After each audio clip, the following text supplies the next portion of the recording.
देखो आप लोग अनुवाद में गलती कर रहे हो। अनुवाद कैसे आपको अटेम्प्ट करने पहले ये देखना होता है कि ये जो सेंटेंस दिए गए उसमें ये देखो कि पुल्लिंग है, स्त्रीलिंग है, नापुंसकलिंग। जैसे हमने बोला वे दोनों कौन है, पुल्लिंग आइडेंटिफाई कर लिया।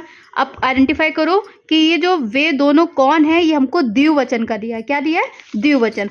तो द्विवचन में हम लोग कहाँ जाएंगे? पुल्लिंग वाले में जाएंगे। ठीक, पुल्लिंग वाला ये पैटर्न चलेगा। तो वे दोनों के लिए क्या यूज हुआ है? तो यूज हुआ है ना, इसीलिए क्या लिख देंगे यहाँ पे? तो। ठीक, कौन की इंग्लिश क्या होती है? को। क्या होती है? को। और है की मतलब क्या हो जाएगा? इस्तहा। ऐसे करना है। ठीक, इसी तरीके से लिखा है वे दोनों कौन है, स्त्रीलिंग। तो वे दोनों कौन, स्त्रीलिंग में क्या आ जाएगा? ते। क्या आ जाएगा? ते। तो ते के इस्तहा।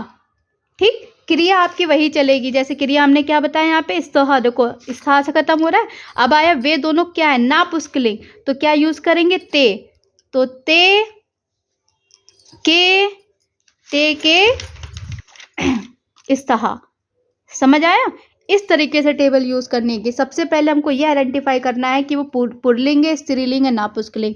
ठीक, पुल्लिंग, स्त्रीलिंग, नापुंसकलिंग के बाद हमने ये बोला ये दोनों मतलब द्विवचन वाली टेबल जानी है। तो पुल्लिंग में हमने ये वाले पहचाना, स्त्रीलिंग में ये वाली, और नापुंसकलिंग में ये और ये हो गई हमारी क्रिया। ठीक, अब इसी तरीके से हमने बोला वे दोनों छात्र हैं। ठीक, तो वे दोनों छात्र है कि क्या लिखेंगे? वे दोनों की पुल्लिंग है ना, तो क्या लिखेंगे? तो। क्या लिखेंगे? तो यह हो जाएगा तो छात्र। छात्र का द्विवचन क्या होगा? छात्रो होता है, छात्रो द्विवचन ही होता है। तो यहां लिखेंगे तो छात्रो इस्तहा। समझ आया सक्षम? तो छात्रो इस्तहा।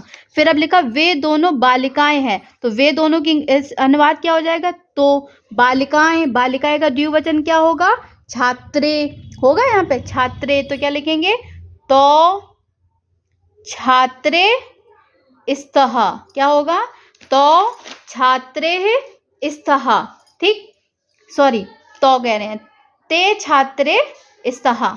समझ आया? अब लिखा वे दोनों कमल हैं। तो वे दोनों कमल हैं, तो वे दोनों के लिए क्या यूज करेंगे? ते। ठीक, कमल की कमले हो जाएगा, क्योंकि कमले है ना, द्विवचन। देखो ए की मात्रा आएगी, ते कमले इस्तहा।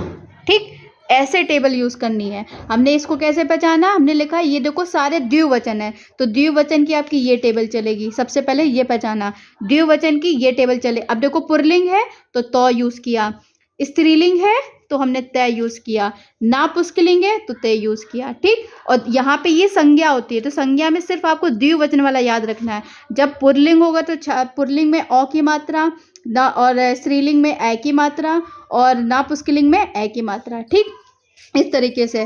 पॉज करो।